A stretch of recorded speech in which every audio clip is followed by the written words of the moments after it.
जय श्री जगन्नाथ यूट्यूब रे गोटे चैनल अच्छी जोठी हेतुवादी माने एकाठी होती हेतुवादी माने लाइव वीडियो रे से माने कथा होउचंती एवं ताकू पब्लिकली शेयर मध्य करूचंती। सोशल मीडिया रे फॉर्मालिटी पई से लिखिचंती कि आमे कोनोसी जाति किंबा धर्म को आक्षेप करूनाहु किंतु तांकर कथाबार्ता एवं तांकर वीडियो रे से जहाँ सब कहउचंती संपूर्ण भाव में हिंदू धर्म एवं सनातन धर्म को आक्षेप करा जाउची, हिंदू मान को आक्षेप करा सबुठारु अधिक असम्मान करा जाउची, अभद्र भाषार प्रयोग करा जाउची ब्राह्मण मानक पई।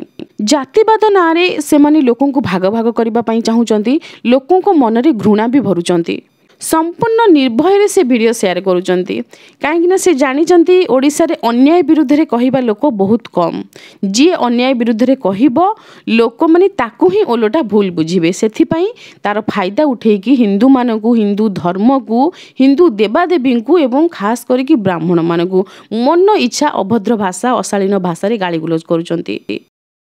1947 मसीहार अनेक पूर्वरु जेबेठू मनुस्मृति लागू होइथिला सेते बेल ठारू एक प्रथा जारी रहिथिला जाहाकू देवदासी प्रथा बोली कहा जाउथिला।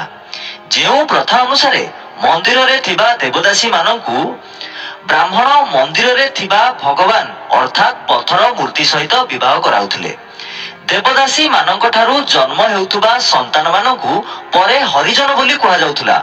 सेही माननकू हरिजन बोली कहा जाउथिला जेउ शिशु माने भौतिक रूप रे अर्थात वास्तव रे देवदासी मानक ठारू जन्म नेउथिले, किंतु एटी प्रश्न उठुछि जदि भगवान पत्थर रथिले तेबे देवदासी मानक पाखरु मनीष संतान केमिति जन्म हेउथिले।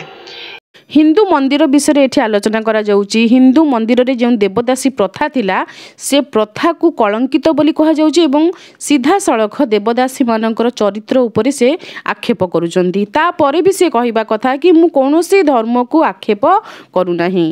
हरिजन शब्दर जनक हेउचंती गांधीजी, किंतु ये एठी कहिबा कथा कि मनुस्मृति लागू हेबा पूर्वरु हरिजन शब्द अछि। हरिजन शब्द सहित हिंदू धर्मर कौनसी लेनदेन नाही कहीं आमर हिंदू धर्म रे हरिजन शब्द कहा पाई भी प्रयोग करा जाई नाही। बिना प्रमाण रे कौनसी प्रमाण न देकी देवदासी मानकु चरित्रहीन बोली कहिचंती। केउ देवदासींकर संतान थिला से प्रमाण तो से देइथांते। आमे जेतिके आम आखि सामने रे देखिचु श्रीमंदिर रे जेउ देवदासी माँ थिले जे कि शेष देवदासी तांको परे आउ केही देवदासी नाहंती। माँ जेतेबेले जीवित थिले सेतेबेले तांको सम्मान दिया जाइथिला, जेतेबेले तांकर देहांत होला सेतेबेले मध्य तांको सम्मान प्रदान करा जाइथिला एवं सबुबेले सम्मानर अधिकारी से रहिबे। एही विषय रे गंभीर भावरे चर्चा करिबा परे भारतर समस्त मंदिर पूजारी एवं देवदासी मानक विस्तृत इतिहास रु जणा पड़िछि जे ब्राह्मण निजर शारीरिक जौन पिपासा को संतुष्ट करिया पई शूद्र मानकू अर्थात जाहाकू एबे आपण ओबीसी बोली कहउचंती सेमानकर झियो मानकू देवदासी बनेई मंदिर रे रखुथिले एवं एही देवदासी मानक सह ब्राह्मण माने शारीरिक संपर्क रखुथिले। देवदासी मानकू गर्भगृह को नहीं जाई जेतेबेले मंदिर रो पुजारी तांको साथिरे शारीरिक संपर्क रखुथिले सेतेबेले जदि केही दर्शनार्थी पुजारी को खोजी खोजी मंदिर रो गर्भगृह रे अचानक पहुंच जाउथिले पुजारी को शारीरिक संपर्क रखुथिबार देखि देउथिले एवं पुजारी रो असल चेहरा से समय रे पर्दाफाश होई जाउथला एवं से समय पुजारी रो असल चेहरा चरित्र पर्दाफाश हो जाउथला। पुजारी धरा पड़ी जाउथला, मंदिर रो ना खराब हो जाउथला, मंदिर रो दान दक्षिणा मध्य यथेष्ट कमी जाउथला। एही सबु प्रथा को ध्यान देई चित पावन ब्राह्मण माने एक बैठक आयोजन कले। जेउ बैठक रे एहा निर्णय हैला जे मंदिर रो प्रवेश द्वार रे एक घंटी झुले दिया जाऊ एवं मंदिर को आसुथुबा प्रत्येक श्रद्धालु मानकू मंदिर रे प्रवेश करिया पूर्वरु घंटी बजेइबा को कहा जाऊ। घंटी बजेइबा को एक प्रथा बनै दिया जाऊ। एही निर्णय को तुरंत लागू कर दिया गला एवं ब्राह्मण मानकर एही नियम सफल मध्य हला। प्रथा अनुसार जेतेबेले ब्राह्मण पुजारी गर्भगृह रे देवदासी मानक साथिरे संभोग करुथिले सेतेबेले जदि केही श्रद्धालु दर्शन करिया पई आसुथिला मंदिर रे दर्शन करिवा पूर्वरु 3 थर घंटी बजाउथला जहा द्वारा मंदिर रो गर्भगृह रे जौन क्रीड़ा रे लिप्त थिबा पुजारी को अचानक जणा पड़ी जाउथला जे मंदिर को किए जणे आसीछि एवं पुजारी तुरंत निजर धोती ठीक करी बाहर को चली आसुथला ଏବଂ ଆଜି ମଧ୍ୟ ଏହି ଘଣ୍ଟି ବଜାଇବା ଏକ ପ୍ରଥା ଏବଂ ପରମ୍ପରା ନାଁରେ ଜାରି ରହିଛି। କିଛି ବୁଝିପାରିଲେ? ମନ୍ଦିରରେ ଲଗାଯାଇଥିବା ଘଣ୍ଟି ଅନ୍ୟ କିଛି ନୁହେଁ, ବ୍ରାହ୍ମଣକୁ ସତର୍କ କରିବା ପାଇଁ ଲଗାଯାଇଥିବା ଏହା ଏକ କଲିଂ ବେଲ୍।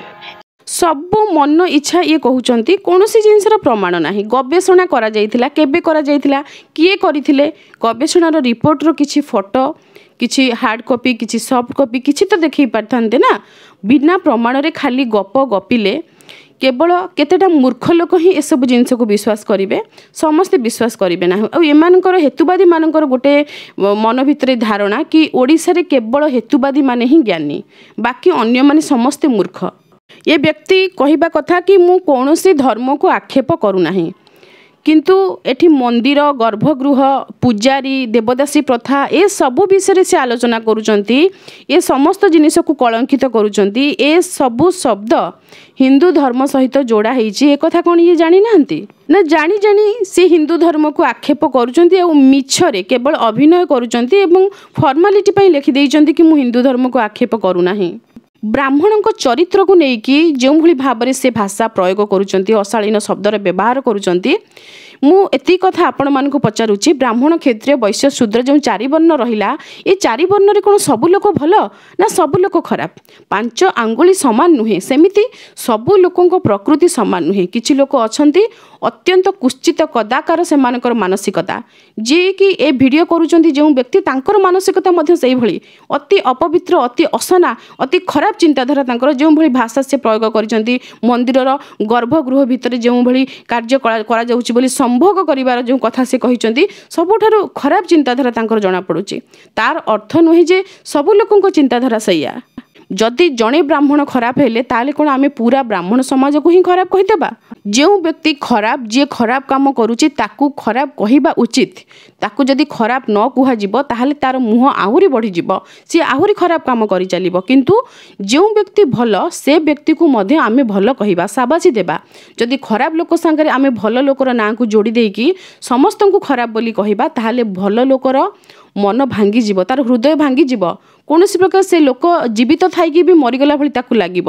ଜଣେ ବ୍ରାହ୍ମଣ ଯିଏ ସତରେ ବାସ୍ତବରେ ଦେବତାଙ୍କର ପୂଜା କରୁଥିବେ ମନରୁ, ସିଏ ଯେତେବେଳେ ଏସବୁ ଶୁଣିବେ ତାଙ୍କୁ କେତେ କଷ୍ଟ ଲାଗିବ କୁହନ୍ତୁ ତ? ଆପଣ ଏଠି କହିବେନି ମୋତେ କି ମୁଁ ବ୍ରାହ୍ମଣଙ୍କୁ ସପୋର୍ଟ କରୁଛି, କୌଣସି ପ୍ରକାର ସପୋର୍ଟ କରୁନାହିଁ। ଜଣେ ବ୍ରାହ୍ମଣ, ତାଙ୍କର ନାଁ ମାନସ ତ୍ରିପାଠୀ, ତାଙ୍କର ଆକାଉଣ୍ଟ ଆପଣ ଏଠି ପଢ଼ିପାରିବେ, AGFDSAAGVHH।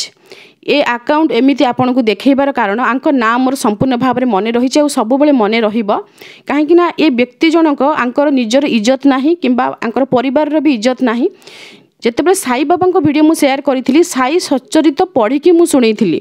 ସାଇବାବାଙ୍କ ପୂଜା ମୁଁ ନିଜେ କରୁଥିଲି। ମୁଁ ଯେତେବେଳେ ଜାଣିନଥିଲି କି ସାଇବାବା କିଏ, କୌଣସି ପ୍ରକାରର 9 ଗୁରୁବାର ବ୍ରତ କି କିଛି ସେମିତି କିଛି ପୂଜା ମୁଁ କରୁନଥିଲି। ଜଣେ ବ୍ୟକ୍ତି ଦେଇଥିଲେ ଫଟୋ, କାନ୍ଥରେ ଟାଙ୍ଗି ଦେଇଥିଲି, ଫୁଲଟେ ଦେଉଥିଲି। ଯେଉଁଦିନ ସତ୍ୟ ଜାଣିଲି, ଫଟୋ ବାହାର କରିଦେଲି ଏବଂ ଲୋକଙ୍କୁ ମଧ୍ୟ ସତ୍ୟ ଜଣେଇଲି। କିନ୍ତୁ ଏ ବ୍ୟକ୍ତି ମୋର ଗୋଡ଼ ଟାଣିବା ପାଇଁ, ସୋସିଆଲ ମିଡ଼ିଆରେ ମୋତେ ହଇରାଣ କରିବା ପାଇଁ, ମୋ ପରିବାର କଥା ଏ ସୋସିଆଲ ମିଡ଼ିଆରେ ଏ ବ୍ୟକ୍ତି କହିଥିଲେ। ତାଙ୍କ କମେଣ୍ଟରୁ ସ୍ପଷ୍ଟ ବାରି ହେଇ ପଡ଼ୁଥାଏ କି ସିଏ ଯେମିତି ଈର୍ଷା କରୁଛନ୍ତି କି ମୁଁ କାହିଁକି ଭଲରେ ରହୁଛି, ମୋ ପରିବାର କାହିଁକି ଭଲରେ ରହୁଛନ୍ତି, ମୋ ପିଲାମାନେ କେଉଁଠି ପାଠ ପଢ଼ୁଛନ୍ତି। ଏ ସବୁ ତଥ୍ୟ ଏ ବ୍ୟକ୍ତି ରଖିଛନ୍ତି।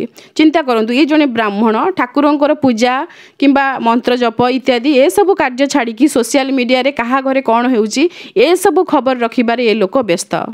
ଆଜି ସମୟ ଆସିଛି ରିପ୍ଲାଏ କରିବା ପାଇଁ। ମାନସ ତ୍ରିପାଠୀ, ମନେ ରଖିଥିବେ, ଯଦି ସଚ୍ଚୋଟ ବ୍ୟକ୍ତି ଜଣେ ସତ୍ ମାର୍ଗରେ ଯାଉଛି, ତା ବାଟରେ ଆପଣ କଣ୍ଟା ହେଇକି ଛିଡ଼ା ହେବେ, ଭଗବାନ ନିଜେ ଆପଣଙ୍କୁ ଟେକିକି ଫୋପାଡ଼ି ଦେବେ। ପିତାମାତା ଦରିଦ୍ର ହେଲେ ଝିଅ ଦରିଦ୍ର ହୁଏ, ଶାଶୁ ଶ୍ୱଶୁର ସ୍ୱାମୀ ଦରିଦ୍ର ହେଲେ ବୋହୂ ଦରିଦ୍ର ହୁଏ। ମୁଁ ଝିଅ ଆଉ ବୋହୂ, ମୋତେ ଯଦି ଆପଣ ଦରିଦ୍ର କହିବେ ତାହେଲେ ମୋର ପିତାମାତା, ଶାଶୁ ଶ୍ୱଶୁର ଆଉ ସ୍ୱାମୀଙ୍କୁ ଦରିଦ୍ର ବୋଲି କହିଲେ। ବିନା ଦୋଷରେ କାହା ପରିବାର ଉପରକୁ କେବେ ଆଙ୍ଗୁଳି ଉଠେଇବେ ନାହିଁ, କାହିଁକିନା ଆପଣଙ୍କର ବି ପରିବାର ଅଛି। ହୁଏତ ଏମିତି ଦିନେ ସମୟ ଆସିପାରେ ଆପଣଙ୍କ ପରିବାରର ଇଜ୍ଜତ ରାସ୍ତାରେ ନିଲାମ ହେଇପାରେ।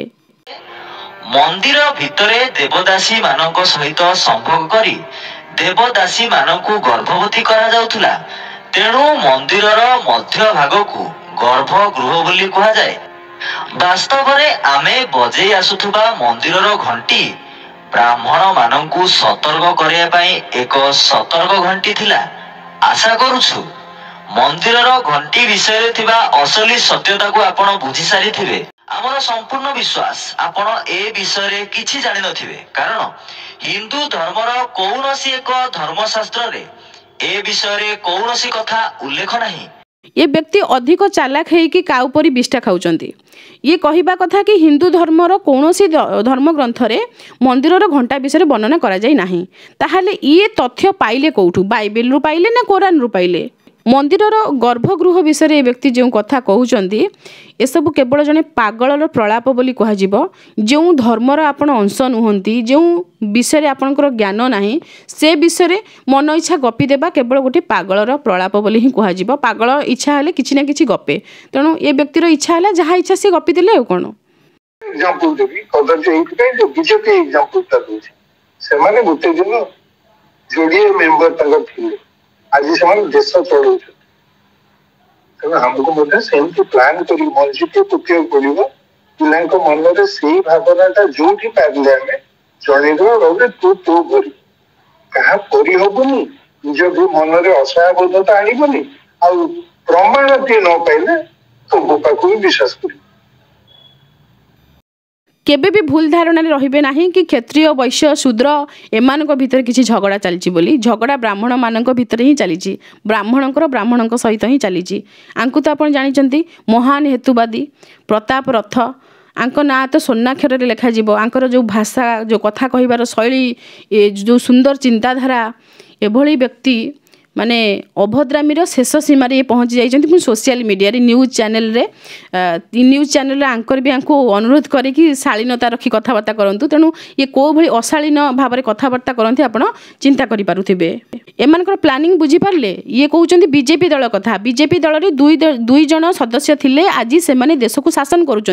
तेणु आमे से गोटे मंजी पोतिले पिला मन में सब कथा पुरेले धीरे धीरे सब लोक मैंने आम शूद्र आम प्रति अत्याचार करागला आमे दलित आमको हैरान करागला आमे तो हरिजन आमको ब्राह्मण माने दलित चापिकी पूरा गोड़े रगड़ी देले। तो ये चिंताधारा लोक मन में पुरेकी लोक आम साइड की आमे नहीं आसवा ब्राह्मण क्षत्रिय वैश्य शूद्र ये जो चारि वर्ण रहा आपको चारि जाति आमे डिवाइड करदे लोक मन में खाली जाति जाति पुरेकी लोक अत्यंत माने रागी आ क्रोधी करदेबा। दुई जनकर झगड़ा हेले तृतीय जनकर लाभ। ब्राह्मण आउ शूद्र मानक भीतर जदि झगड़ा हेबो ताले एमाने मझिरु फायदा उठेबे। जेमिति कि मायावती फायदा उठेले दलित दलित कहिकी लोक मानकु निज फर को नेकी गोटे दल तांकर गठन कले। ठीक सेही भली भाबरे ये गोटे दल गठन करिकी ये भारत ऊपर राज करने को चाहूँगी शासन करने को चाहूँगी। एमाने होचन तांकर मेंबर राति रे एमानकर सब लाइव सेशन चले लाइव वीडियो चले सोशल मीडिया रे ये पूरा पब्लिकली ये सब शेयर करती आ गप मारती। आश्चर्यकर लोक एमाने समाज को क्यों दिगरे नेउचंती आपण चिंता करंतु। बहुत दिन आपनकर कमेंट आसुथिला कि एमान को रिप्लाई करिबा पई एमाने निजको हेतुवादी बोली कहउचंती। एमाने ईश्वरंकर स्थिति उपरे एमानकर विश्वास नाही ईश्वर अछंती बोली एमाने विश्वास करू नाहंती। तेनु एमान को कोन मु रिप्लाई करिबी शास्त्र बोली एमाने किछि मानंती नाही।